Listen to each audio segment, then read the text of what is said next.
Todos, ¿cómo están?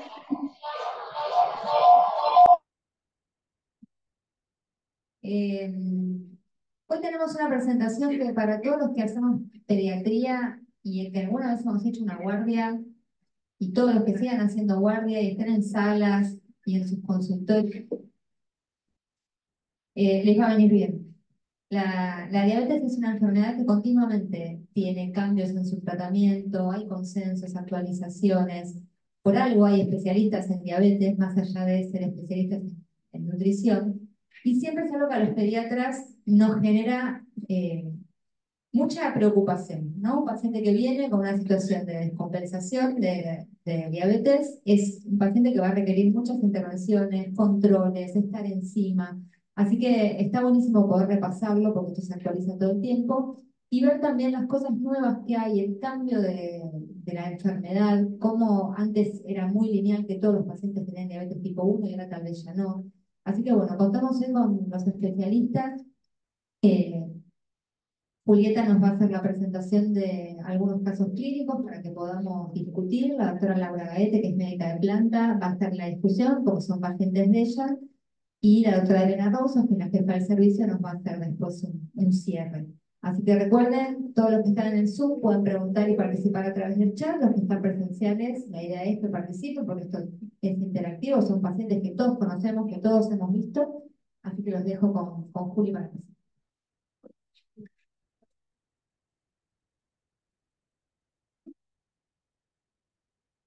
Hola, buen día. ¿Se escucha bien ahí? Más cerca. Ahí. Bien. Bueno, la idea de hoy es presentar dos casos de chicos que han tenido diabéticos y para que no sea sorpresa, la idea es que hablemos de diabetes tipo 2 en el día de hoy. Así que vamos a presentar el primer caso, que es un varón de 11 años.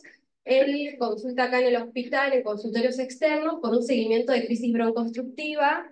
Y en el control con la pediatra, lo que la madre refiere es que el paciente había tenido un descenso de peso, 7 kilos, refiere la mamá, en los últimos 2 meses, acompañados de poliuria, polidipsia y nicturia. Y a su vez en el examen físico tenía una acantosis leve, obesidad de distribución central, y en la antropometría se podía ver que su peso, el IMC, estaba con obesidad. La pediatra le hizo una tira reactiva en orina que dio glucosuria positiva, así que decide bajarlo a la guardia. Como antecedentes, este paciente era un nacido a término con el antecedente de obesidad, el peso máximo había sido de 62 kilos, tenía asma, que estaba en tratamiento preventivo, y tenía bastantes antecedentes familiares, una madre con obesidad que había tenido diabetes gestacional, un padre hipertenso, hermanos sanos, una abuela también con hipertensión y diabetes, y un tío que también tenía diabetes y obesidad. En la guardia él llega a las 2:30 de la tarde, tenía una glucemia de 338, una cetonemia positiva de 0,9 y tenía un estado CO-base normal con un pH de 740, 28,5 de bicarbonato, un ionograma normal. Todos los parámetros estaban normales con la frecuencia cardíaca, la respiratoria, la tensión arterial. El paciente estaba en buen estado general y sin signos de deshidratación. Lo primero que se hizo por guardia fue que el paciente recibiera una expansión con solución fisiológica con 500 mililitros, lo internaron por su debut diabético y realizaron la interconsulta con nosotros. Acá es donde llega la primera pregunta, que es si consideran que, no, ¿cuál sería el diagnóstico presuntivo de este paciente? Todos están de acuerdo que es un debut diabético. Si tuvieran que poner en la historia clínica, ¿qué pondrían? O la derivación a guardia, o en la guardia, ¿qué le ponen? Diagnóstico presentivo, diabetes, ¿no? Ahora, lo que en esto, la diabetes, recordemos, porque esto parece tonto, pero es difícil después cuando entienden de decir sí es diabetes. Tienen signos que están y síntomas que están ya determinados para decir esto sí es una diabetes, con síntomas o sin síntomas, pero la determina la glucemia. Y la glucemia en el horario en que la tomemos puede variar los valores que se consideran normales, pero y si tiene síntomas con valores mayores a 126 o mayores a 200 en cualquier momento del día, eso tiene el rótulo de diabetes, ya digo, es diabetes, y no se va a la diabetes. Una vez que yo tengo diabetes, la tengo para toda la vida, la podré tener controlada o no, ¿sí? Entonces, Diabetes es una diabetes mellitus, porque acuérdense que hay dos diabetes y significa lo mismo. Diabetes es una palabra que viene del griego que significa agua que corre. La diabetes insípida y la diabetes mellitus porque era dulce. ¿Entienden? Entonces, la diabetes mellitus con más de 126 más 200 calorías con síntomas. Y si no tienen síntomas, tendremos que volver a repetir los valores. Y también se toma la hemoglobina glicosilada como un parámetro que nosotros en pediatría mucho no lo tomamos como único parámetro, pero cuando tienen valores mayores de 6,5, fíjense que cada vez valores más menores, ¿no? Otra cosa que recordemos, la hemoglobina glicosilada no es más que la misma hemoglobina que medimos para ver la anemia, a la cual se le adhiere glucosa. Todos tenemos un poquito de glucosa adherida a esa hemoglobina, pero es menor a 6 en general, ¿no? A 5 en general, todos los que no tienen diabetes, ¿sí?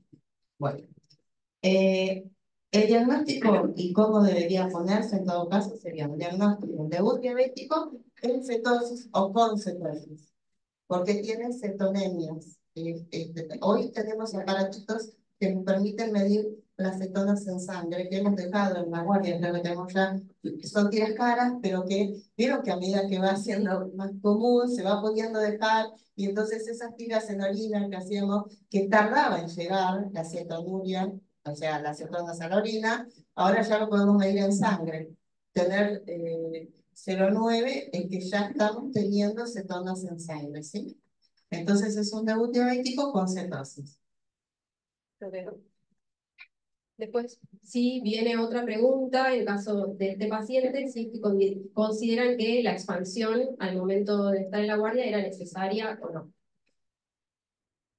Esto es para que charlemos entre todos. A ver, es un chico que llega con 388 a la guardia, tiene el diagnóstico de diabetes, eh, y no tiene, puede pasar que los síntomas, me pueden decir, de deshidratación, no están descritos en ninguna hablada de la historia,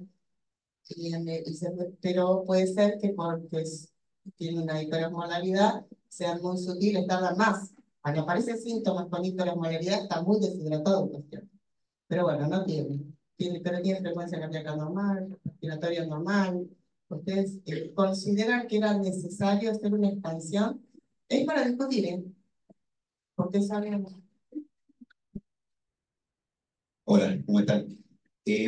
No, por supuesto que no es pertinente la expansión. Yo creo que enfatizar que ya sea de un diabético con cetosis o aún si soy paciente de cetocidosis, la expansión como tal es excepcional. Una expansión se reserva cuando hay un compromiso hemodinámico clínicamente evidente para revertir el shock.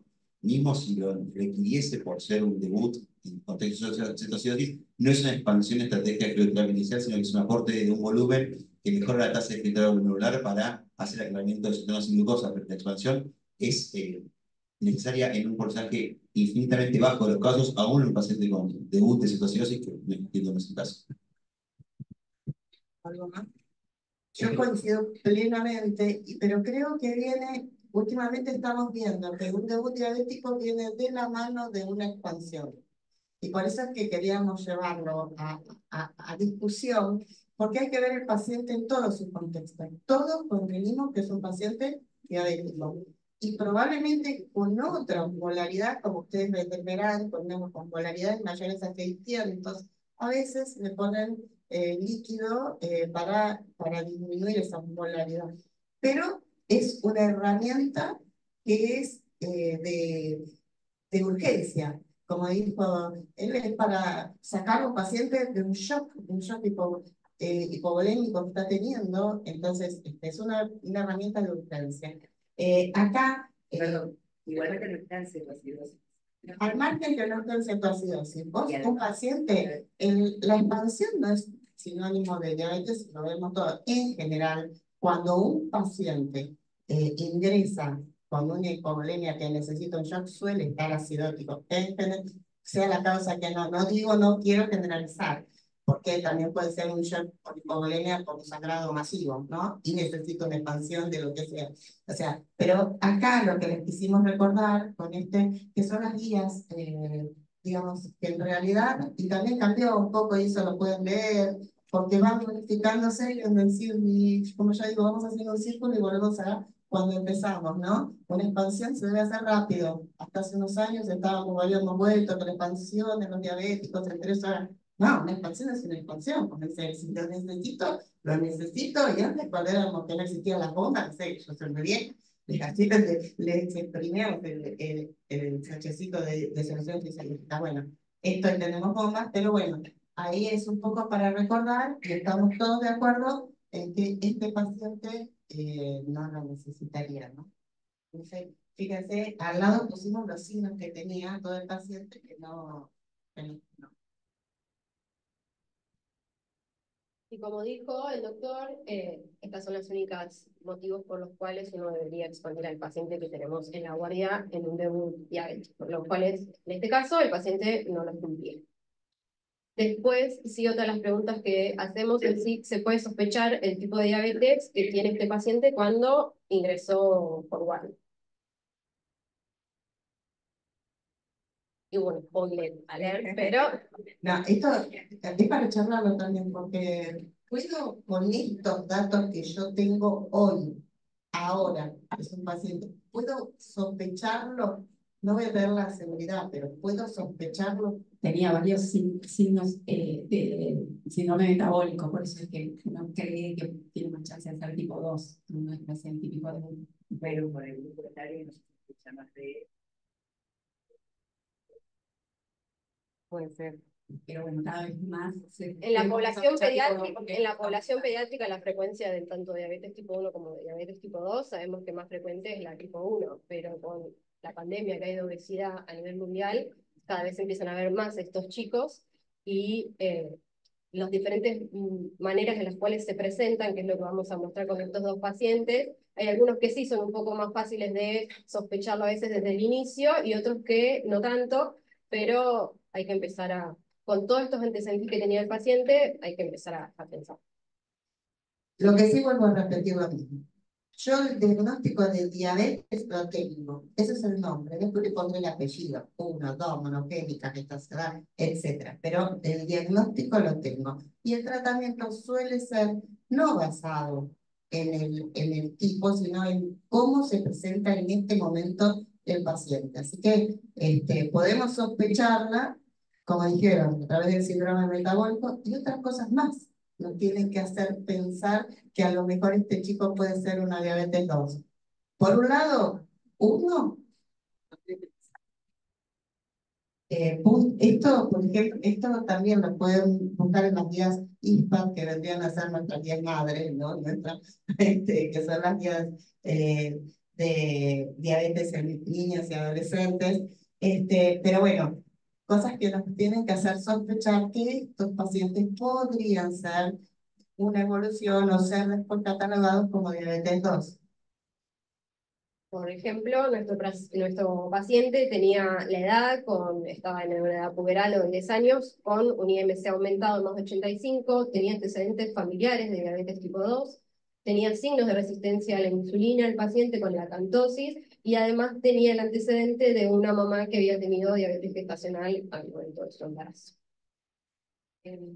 Y la acantosis es un signo de insulinoresistencia, ¿sí? Quiere decir que en general, sí, vamos a encontrar, son muy raros los pacientes que tienen acantosis y no tienen, lo hemos visto, no lo podemos, pero en general, estos pacientes es un signo clínico de insulinoresistencia, que no significa que sean diabéticos, que verán en el consultorio muchas acantosis que no son diabéticas, pero que están en riesgo de poder evolucionar una diabetes.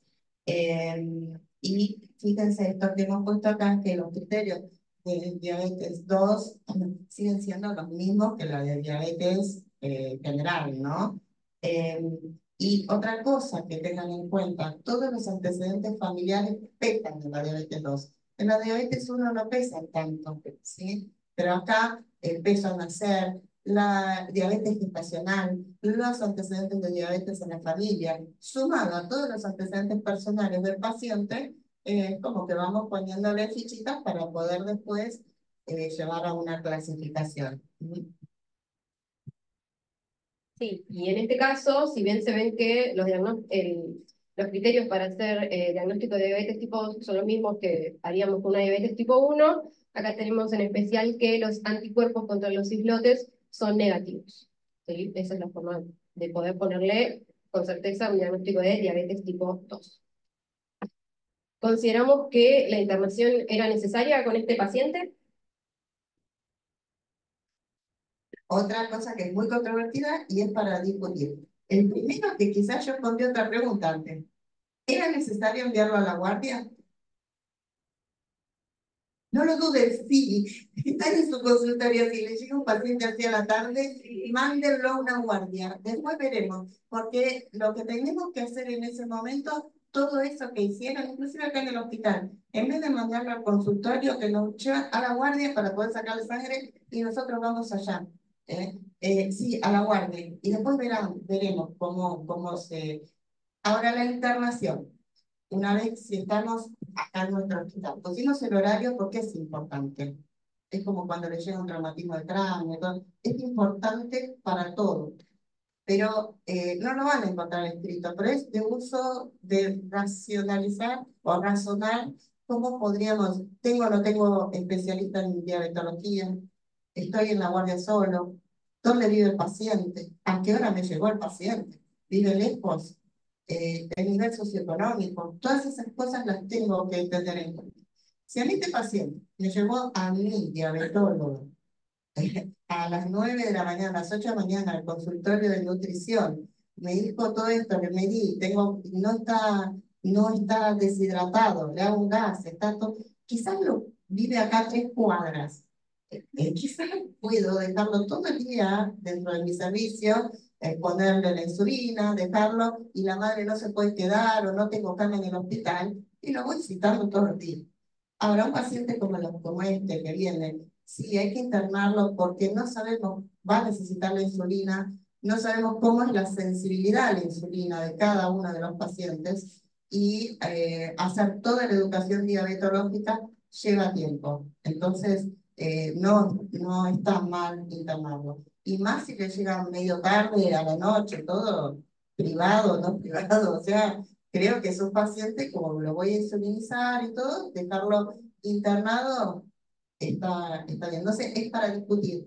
¿Me entienden? Porque estos son los pacientes que a uno le puede generar dudas. A nosotros nos llaman a veces amigos desde consultorios privados. Mira, me llegó esto y con una glucemia hace 3 días que le pidieron por otra cosa que tiene 300. En un consultorio privado a las 5 de la tarde. ¿Qué hago? A la muerte. ¿Entienden? Porque estas cosas puede ser lento, porque vaya a saber cuánto hace hasta mañana, no sé, o sí, no sé. ¿Entienden? No sé, ¿alguna duda o alguna otra cosa que quisieran plantear? Bueno, este paciente se internó, la evolución en sala, la verdad que fue bastante buena, sí se le indicaron los controles de glucemia, se le indicó al inicio un esquema de insulina basal bolo y obviamente pedimos todos los complementarios que se solicitan al ingreso de un paciente con debut diabético, y si bien el primer día tuvo unas glucemias bastante altas, mayores a 300, ya a partir del segundo día empezó a normalizar, entre comillas, sus glucemias, requiriendo a partir del cuarto día, la verdad que una dosis muy baja de insulina a solo 0,36 unidades por kilo. El laboratorio en sala al ingreso sí tenía una glucemia de 220, una hemoglobina glicosilada de 13,8, un péptido C que habla de la reserva de la insulina bastante alto de 3,2, y todo un perfil metabólico del colesterol alterado, con 200 de colesterol, unos triglicéridos aumentados para la edad de más de 130 y una albuminuria negativa. Teniendo en cuenta cómo fue la evolución clínica del paciente en los primeros días, lo metabólico, los signos clínicos de la acantosis, la obesidad, los antecedentes familiares y sobre todo también la reserva de insulina que tenía, ¿cuál consideran ustedes que puede ser, digamos, la próxima conducta a seguir?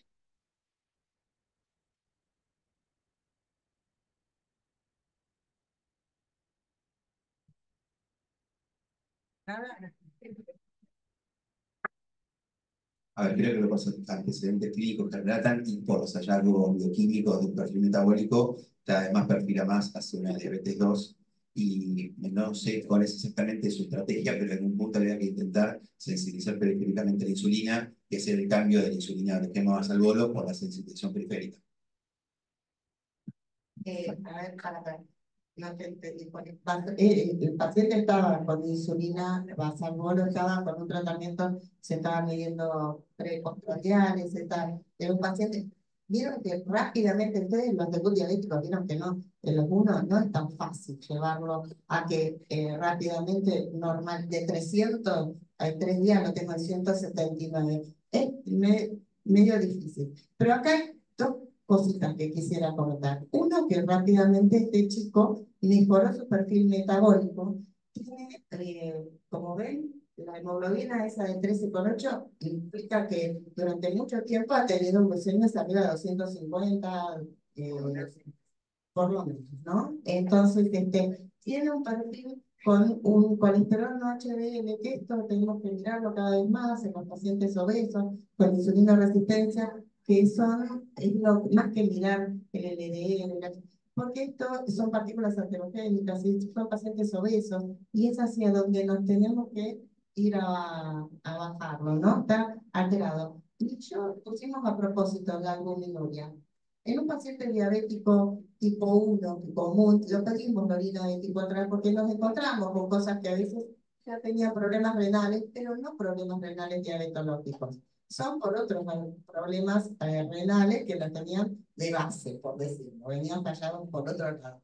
Ahora, los diabéticos 2, cada vez nos tenemos que acostumbrar más a cosas que ven en los adultos. Como no sabemos cuánto tiempo hace que a lo mejor venía hiperglucémico, ver cómo está el riñón de esos chicos, como el de los obesos, es importante porque es un órgano que le damos otra relevancia cuando estoy pensando en diabetes 2, ¿sí?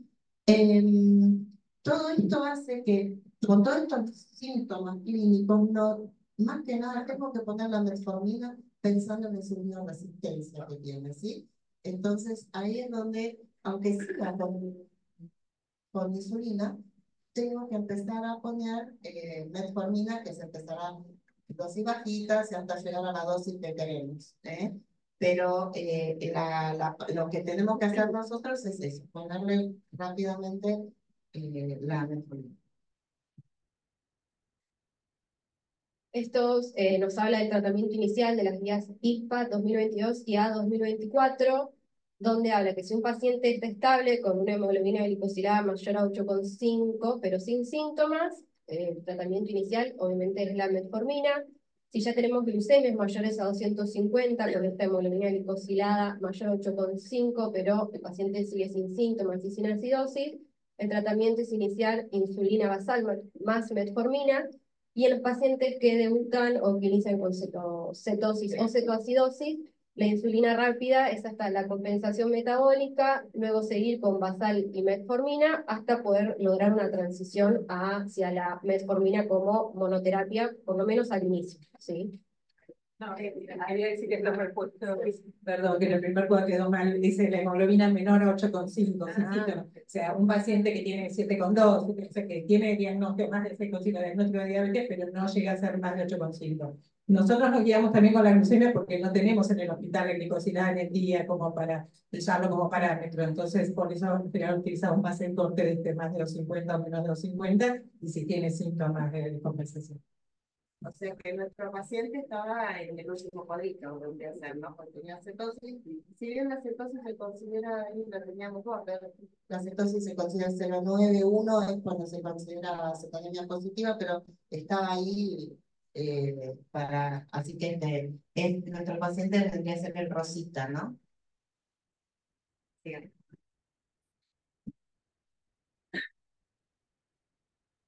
Solicitando la evolución en el consultorio de este paciente, se le solicitaron los anticuerpos. La verdad que tuvo una buena adherencia todo al plan, a la actividad física, disminuyó de peso, mejoraron los controles glucémicos.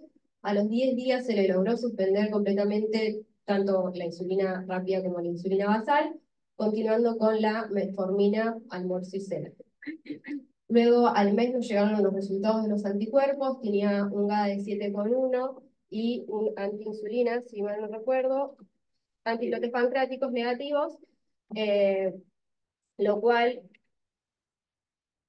nos permite, en base a cómo fue la evolución clínica, la metabólica, un péptido C, todos estos signos clínicos que tenía el paciente al llegar, los antecedentes familiares y los anticuerpos para diabetes negativos, cómo clasificaríamos el tipo de diabetes. Eso. Ahora, ya podemos hacer, en algunas partes de la ciudad nos hacen anticuerpos.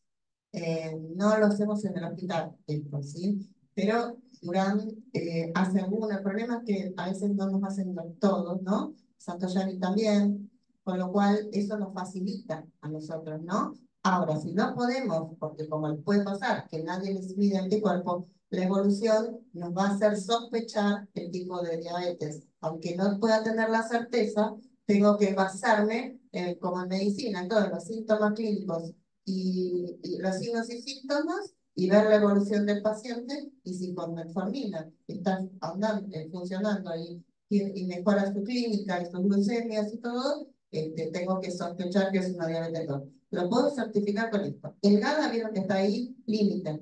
La diabetes 2 puede dar mínimas GADA positivos, que son el único, ¿no? Creo el único de los anticuerpos que puede dar apelitas, no es que va a dar un GADA muy elevado, pero puede ser y ser una diabetes 2, ¿sí? Bueno, como decíamos que la evolución a los 6 meses había sido muy buena, al ingreso estaba con obesidad, actualmente el paciente tiene un IMC en sobrepeso, tuvo también una buena evolución metabólica, mejorando todos los parámetros, bajando la glucemia, la hemoglobina glicosilada 6,2, el péptido también mejoró, y mejoró todo el perfil del colesterol, con un colesterol total de 154, un HDL de 110, triglicéridos de 108 y la albuminuria todavía no se volvió a repetir. Y esas cosas se hacen por año. O sea, a ver, en pusimos la insulina basal ahí, porque de entrada no le puedo medir insulina, porque le estoy poniendo insulina subcutánea, lo que mido no tiene sentido, por eso se mide el péptido C.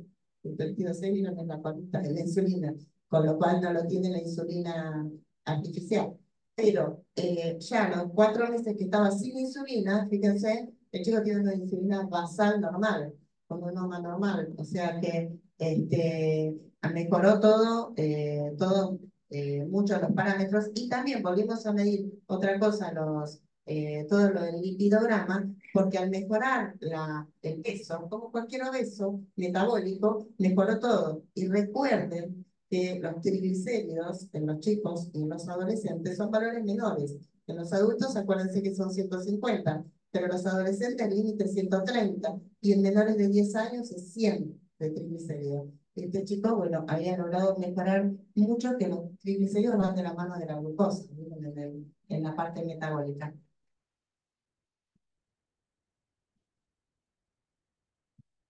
Bueno, ahora vamos a pasar al caso 2, que este era un varón también de 13 años.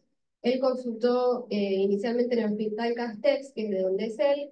Primer día por cefalea y fiebre, le dieron tratamiento sintomático. A las 72 horas vuelve por dolor abdominal y vómitos. También le vuelven a dar tratamiento sintomático. Y pasadas las 48 horas, como continuaba con esta sintomatología y además estaba en un regular estado general, con el antecedente al interrogatorio de polidipsia y poliuria de 15 días de evolución, le realizan un laboratorio en La Guardia donde sí se evidencia un estado se basa alterado, 7,16 el pH con 11,5 el bicarbonato, un ionograma normal, una glucemia 405 con glucosura y cetonuria positiva. El diagnóstico inicial allá fue de un debut diabético en cetoacidosis moderada. Iniciaron el tratamiento para la cetoacidosis, que refieren que la resolvió en las 10 primeras horas, y luego de esto solicitan la derivación a nuestra institución para poder hacer la educación, ya que allá no contaban con un especialista. Cuando el paciente ingresa al servicio nuestro, nos encontramos con un paciente con un IMC en sobrepeso, y al examen físico, este sobrepeso tenía una distribución central con una acantosis leve en cuello y axilas, pero más allá de eso, el paciente estaba en buen estado general, estaba no muy hidratado. Como antecedentes personales, tenía solamente el antecedente de un sobrepeso, y los antecedentes familiares, una mamá con obesidad, los 4 abuelos tenían diabetes, y también había un tío paterno muy joven, de 38 años, con diagnóstico de diabetes, que había tenido una reciente amputación de un miembro inferior de un pie, lo cual al momento del diagnóstico del paciente de un diabético era algo que lo preocupaba bastante a nivel familiar, ¿no? Al ingreso tenía una glucemia, como ya estaba compensado, de 153, una glicosilada mayor a 14, un péptido C de 1,3 y un perfil de colesterol normal con una albuminuria negativa. A este paciente también se le solicitaron anticuerpos para diabetes al momento del ingreso. ¿Cuál es el diagnóstico presuntivo de este paciente al momento de que ingresó? La diabetes, pero en vez de cetosis, el cetoacidosis. Y la otra pregunta que nos surge es qué tipo de diabetes se podría sospechar en este paciente. ¿Puedes sospechar algún tipo de diabetes? Es un caso similar al anterior. No, yo diría que no, porque no es cetoacidosis, el chico tiene sobrepeso, no tiene hipertiroidismosis, no, para atrás, casi no tiene nada. Tenemos cosas que pueden pasar, pero ¿quién no tiene en este país un abuelo con diabetes? Entonces, tiene toda la familia con diabetes, pero es un chico que entra con un sobrepeso. Pusimos ahí a propósito el perímetro, que es fácil de medir. A ver, medir cintura no es fácil, por más cintura menor, cintura militar, la O, no importa. Mira cualquier cintura y divídalo por la talla. Si eso le da más de 0,5, tiene una distribución central. ¿Se entienden? De su distribución grasa. Menos de 0,5 está normal, ¿se entienden? Pero eso nos está dando una distribución central de su tejido adiposo. Ahora, ¿tiene parámetro de obesidad? No. Es un chico con una talla normal con sobrepeso. Acantosis leve, no tiene casi nada, o sea, no tiene los mismos parámetros que el otro era obeso y tenía muy marcado. Sí tiene todo el peso familiar, pero yo me podría jugar en un debut en cetoacidosis, con la epidemia de sobrepeso y obesidad en este país, a que este chico sea una diabetes 2. A mí me cuesta decirlo. ¿Puede ser? Podría ser, ¿no? Ahora pasemos para adelante, porque cuando yo pienso, pasamos adelante, más, tengo que pensar que los tipos de diabetes que tenemos son los mismos para los chicos, los adolescentes y los adultos. Lo tenemos diabetes 1, diabetes 2, otro tipo de diabetes y diabetes gestacional. En este hospital que vemos adolescentes, cualquiera de estos tipos de diabetes lo podemos tener, porque tenemos también a un adolescente que se embarazó. Después no lo seguiremos nosotros, pero diabetes gestacional podemos tener. Entonces, puede ser cualquiera. Ahora, yo voy descartando. ¿Diabetes 1 podría ser este chico? Sí, podría ser. ¿Podría ser una 2? Y quizás a lo mejor veremos. No, en ese momento yo no me podría entrar. Otro tipo de las diabetes no son la presentación básica. Un body no se presenta con esa descompensación así, ¿no? Y gestacional no puede dar. Pero bueno, podría ser una 1 o una 2. Sí. Y también un poco el tiempo de evolución de los síntomas. En este paciente refieren que la polidipsia y la poliuria había aparecido 15 días antes de la consulta y la pérdida de peso con los síntomas del primer paciente, la mamá los refería hace 2 meses que venía con la pérdida de peso, con la poliuria, con la polidipsia y hasta con la nicturia que había consultado en algunas oportunidades, sobre todo con la nicturia en un paciente de 10 años, y llegó con las ceros. Y esto también puede ser compulsor, porque ustedes que tienen pacientes obesos, cuando ya lo mejor han empezado hace muchos años con la hiperglucemia, pero cuando les aparecen síntomas cardinales, como decimos, de diabetes, las 4P, es porque ya están insulinopénicos. Entonces puede ser una 2 que ya no tiene más reserva de nada y se comporta como una 1. ¿Entienden? Bueno, a los 45 días, este paciente también una buena adherencia a todo lo que fue el plan alimentario, la actividad física, el descenso progresivo de peso que tuvo y el descenso de requerimientos que fue un poco más paulatino este paciente con el anterior. Se recibieron los resultados de los anticuerpos también negativos y teniendo en cuenta esto, Estaba a ese momento solamente con insulina basal muy baja, ya no estaba con correcciones con insulina rápida, tenía los anticuerpos negativos, los antecedentes familiares y esta buena adherencia al tratamiento.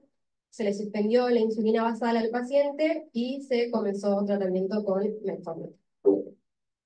A los 6 meses, como continuaba con esta buena adherencia, continuaba sin requerir la insulina y con los valores de glucemias en rango, ausencia de anticuerpos para autoinmunidad, diabetes y aquí tiroides, y sin presentar acantosis, se clasificó como una diabetes tipo 2 también. Este chico es mucho más difícil para poder decir es una 2, porque no tiene todo el significado de todo lo anterior. Además necesitó insulina, porque fíjense que ese debut diabético de cetoacidosis estaba muchísimo más insulinopénico que el anterior, necesitó más tiempo. Continuó con basal bastante, como 45 días, o sea, hasta no tener, y podría ser un 1 que esté en luna de miel. También podría ser. Entonces yo necesitaba tener anticuerpos negativos, a veces sin anticuerpos, pero con la insulina que le doy, que genera hipoglucemias, se tiene que suspender. Y bueno, pero ya esto, gracias, por suerte, teníamos los anticuerpos negativos, la evolución, todos los antecedentes familiares, y nos permitió suspender lo poquito que tenía de basal, que era homeopático, y poner la metformina para poder, y la adherencia, porque puede ser una 2, y si no adhiere a un tratamiento, también deben ver ustedes en consultorio chicos que son diabéticos 2, pero no adhieren a un tratamiento de alimentación saludable y ejercicio, y no podemos sacar insulina, ¿entienden? Entonces, todo esto hace que sea difícil el tratamiento de estos chicos, ¿no? Bueno, a los 6 meses el paciente ya estaba con un normopeso, ¿sí? Y la evolución metabólica también había sido muy buena, con una glicosilada de 5,6 a comparación de la del ingreso de mayor a 14, una glucemia basal normal y un péptido C también normal. No se le repitió lo que fue el perfil de colesterol a los 6 meses, porque como el ingreso estaba normal, no tenía realmente indicación, eso se hace una vez por año. El manejo de lo que es la diabetes tipo 2 en los jóvenes adolescentes. Una vez que uno tiene estos anticuerpos contra islotes negativos, si estos son negativos, la indicación es seguir con la metformina, dejando poco a poco la insulina, lo que no significa que en algún momento a futuro la pueda llegar a requerir de vuelta, y también tener en cuenta agregar los agonistas del GLP-1.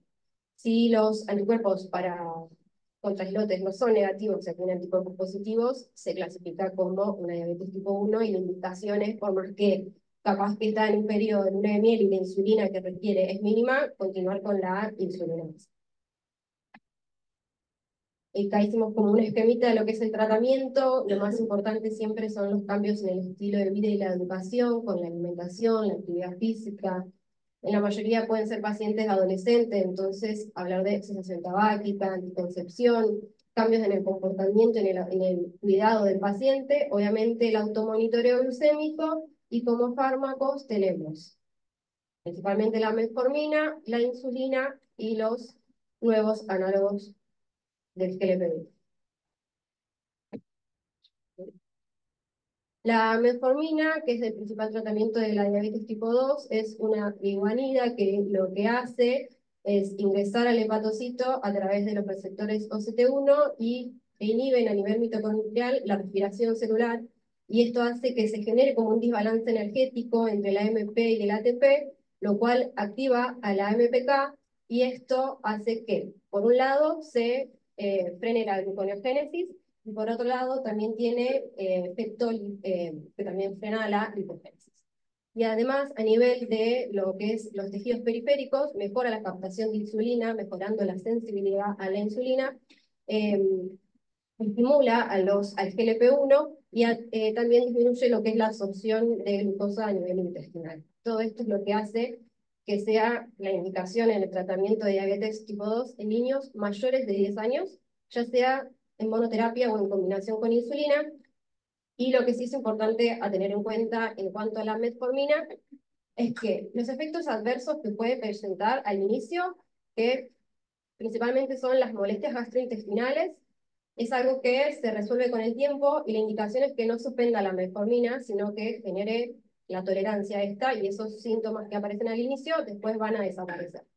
Y sí, suspender temporalmente ante la presencia de una cirugía mayor, por lo menos 48 horas antes de la cirugía, siempre y cuando sea obviamente una cirugía programada, y en las situaciones agudas en los que pueda haber riesgo de fallo renal como deshidratación, diarrea o infecciones con riesgo de shock, esta se tiene que suspender y una vez resuelto esto se puede volver a iniciar la metformina. Esto para nosotros en pediatría es importante, porque ustedes reciben muchas veces en la guardia obesos, que más de uno tiene metformina puesta, pero no toma por nosotros, por un endocrinólogo que vio una insulina resistencia, y muchos de esos obesos ingresan por litiasis y necesitan una cirugía aguda, porque son complicaciones habituales, ¿no? La metformina hay que suspenderla, porque uno de los pocos efectos adversos que tiene, pero que es muy grave, es la acidosis láctica, que puede ser mortal. Entonces, hay una mala combinación con las anestesias, con lo cual la metformina se suspende. Otro paciente que pueden encontrar son pacientes respiratorios, que pueden generar acidosis por otras cosas, por lo cual un asmático descompensado, una neumonía, cualquier cosa que pueda generar una insuficiencia respiratoria, tienen que suspender la metformina. Se la pondremos después, no le va a pasar, no se va a descompensar. Y si tienes glucemias tan altas por la infección, irá a la insulina y después se volverá a pasar nuevamente a la metformina, ¿sí? Pero acordémonos de esto porque son pacientes que nos ingresan, ¿no? Bueno, el resto son puestos para, son contraindicaciones de cuándo no usar, no sé si cifras de 60 o de 40 ahora, pero cada vez la utilizan más, es la droga usada mundialmente como primer droga para la diabetes 2, ¿sí? Y que no suele traer mayores complicaciones. Sí. Bueno, a ver si ya cerramos. Sí, además que es una droga que se le van redescubriendo otros efectos antiinflamatorios, antitumorales, o sea que algo que era como la droga como, digamos, más común, pero siempre buscando una nueva, una mejor, es como que hoy en día está en boga de vuelta, aún aunque se combine con otras, pero sigue siendo como la base del tratamiento de la diabetes. Bueno, un poco el objetivo de presentar estos pacientes, primero que tengamos en cuenta que la diabetes 2 puede aparecer como con las formas en que estamos acostumbrados a ver la diabetes 1, o sea, con cetoacidosis o con cetosis aunque esté compensado, aunque por ahí la mayoría de los casos no presentan cuadros tan severos, pero al momento que ustedes reciben, ¿no ven? No podemos diferenciar en la mayoría de los casos el tipo de diabetes como antes hacíamos, que bueno, si es chico tipo 1 seguro, ¿no? Entonces, que esto existe cada vez con más frecuencia, y eso lo vemos también acá en nuestro medio, y que el manejo inicial va a depender de los parámetros clínicos y de laboratorio, o sea, la tipificación va a venir después, no cambia la conducta, sí uno puede tener la sospecha, pero no cambia la conducta inicial, como ustedes vieron en estos dos ejemplos, se necesitó tiempo para corroborar el diagnóstico. Siempre es importante en estos casos que generan duda o que hay antecedentes familiares, es importante hacer los anticuerpos, ¿sí? Que esperemos que en algún momento se puedan hacer acá en el hospital, pero si no, contamos con otros hospitales que lo hacen, y si no, bueno, si cuentan con obra social a nivel privado también se pueden hacer. Y que, bueno, justamente el no tener los anticuerpos, el fenotipo y la evolución, a veces nos lleva 6 meses, un año confirmar el diagnóstico, es lo que nos va a dar la pauta.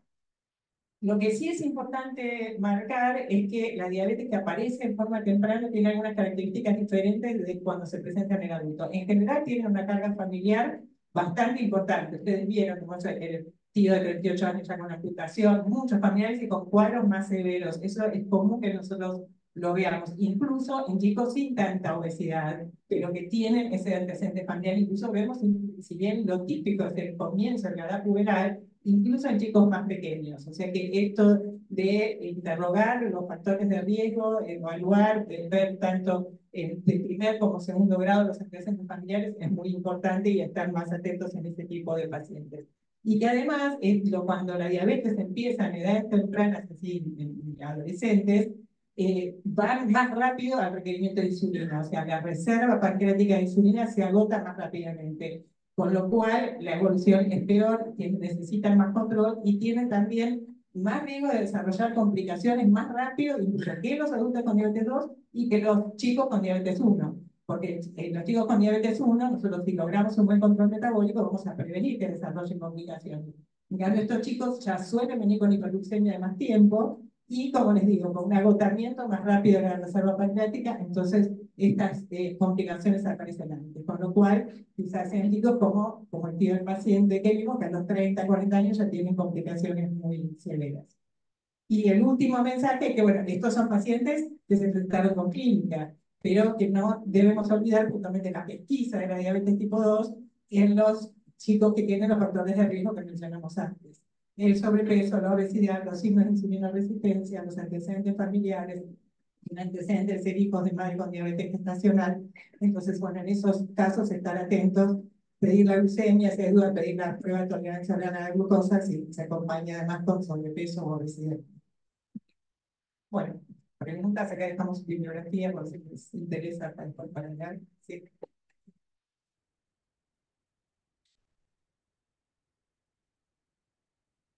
Gracias. Quería preguntarte, ya que los anticuerpos marcan significativamente de un lado y del otro, si existe alguna tasa de falsos negativos para los anticuerpos y si eso existe, ¿cuál es?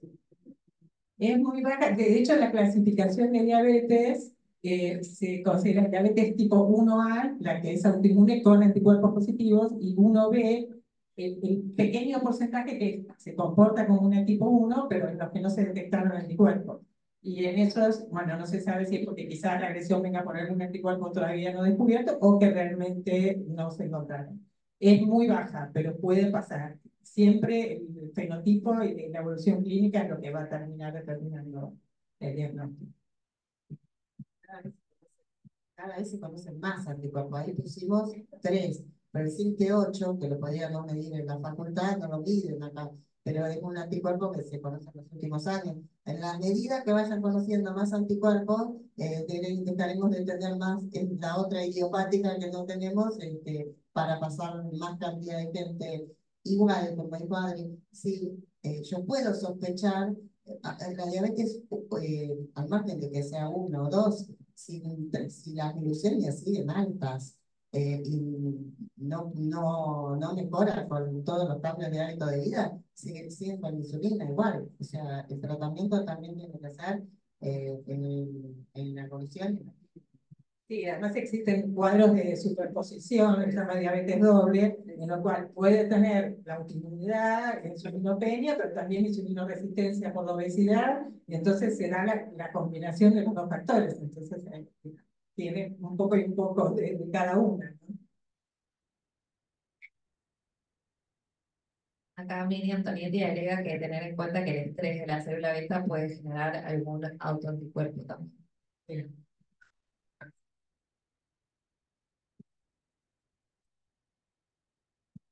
¿Alguna pregunta o comentario que quieran hacer? edad sugerida para solicitar una glucemia en el paciente normal de seguimiento? Si hay factores de riesgo, a partir de los 10 años o el inicio del desarrollo puberal, cualquiera de lo que le ocurra primo. Sí.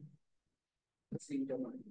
Sí, asintomático, pero si tiene familiares con diabetes, o tiene obesidad, o tiene algún signo de resistencia, sí, los factores que hicimos, sí, porque asintomático, por eso hablamos de la pesquisa, esto ya viene con clínica, los dos tenían síntomas, pero si no tiene, pero tiene estos antecedentes, sí, a partir de esa edad se la pesquisa.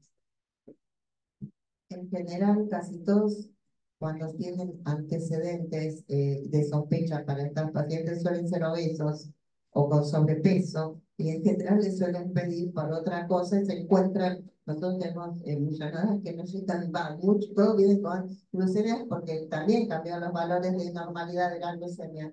Antes, hasta cuando hace un tiempo, era, bueno, igual sigue siendo en algún lado 110, pero en el mundo es 100, la glucemia basal, y ya en la Argentina todavía creo que es 100. Sí, y otra cosa también es que cuando hay fuertes antecedentes así de riesgo, conviene pedir la glucemia también 2 horas por carga, porque a veces puede estar la glucemia es una normal, pero ante una sobrecarga de azúcar, ahí mostrarse la intolerancia, todo para diagnosticar las fases precoces, o sea, el inicio, estas glucemias que están empezando a ser más altas, aunque todavía no tengan valores de diabetes, pero que ya están marcando un camino hacia la diabetes. Y como decimos, bueno, acá Miriam está escuchando y es algo que ya viene diciendo hace muchos años, y observamos nosotros todos los días las glucemias de los laboratorios de los chicos que se piden por otras cosas, nos vemos cada vez más altas, o sea, 90, 90 y pico, o sea, lo que somos más viejos, antes cuando pedíamos a los chicos glucemias que eran 70, 80, era raro ver tanto 90, 90 y pico, que no superaran los 100. Y bueno, eso viene de la mano de la obesidad y va a marcar un chico que uno tiene un valor así, bueno, lo tiene que ver un poquito más seguido y ir trabajando pautas como para prevenir que progrese la obesidad y bueno, la evolución obviamente de la diabetes. Creo que una de las cosas que nos tenemos que llevar de acá, que nosotros como pediatras tenemos que tratar de ser generadores de salud. O sea, siempre estamos buscando las enfermedades. Pero ¿qué pasa? Que tenga todos los condicionantes para que en un futuro pueda ser diabético no significa que esté condenada a ser diabética tipo 2. Entonces, todas las pautas de alimentación saludable y de ejercicio físico es lo que le va a prevenir a ese chico que no termine como el tío o como la madre con la diabetes, porque no tiene por qué llegar a ser diabético 2, ¿entienden? Entonces, las pautas de todas estas tenemos que remarcarlo. Y por supuesto, la prevención. Y la otra cosa es que cuando vayan a pedir, si piden una curva o una prueba de tolerancia oral a la glucosa, acuérdense que hasta 40 kilos, después de 40 kilos, es igual que la de adultos. Pueden pedirla en cualquier laboratorio, pero antes, que no tiene que ser la glucosa que le dan 1,75 por kilo de peso, porque a veces le dan el mismo volumen que a un nene que pesa 25 kilos que a uno que pesa 70 y no les va a servir, ¿entiendes? Entonces, tengamos eso en cuenta. Bueno, la verdad que excelente la Ateneo, aprendimos un montón hoy, nos llevamos, como dicen ustedes, perfectamente como pediatras, la prevención y la pesquisa, estar atentos a todo. Y muchas gracias por la presentación centralísima. Miriam, un abrazo muy grande que está en el Zoom, la verdad, una genia que estuvo muchos años en el hospital. Gracias por estar ahí. Nos vemos entonces el jueves que viene de 11:30 a 12:30.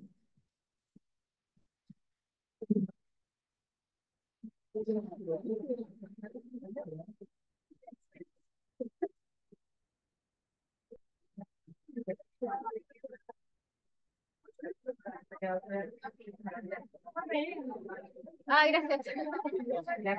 Gracias. Que me acabo, no, me acabo de acordar.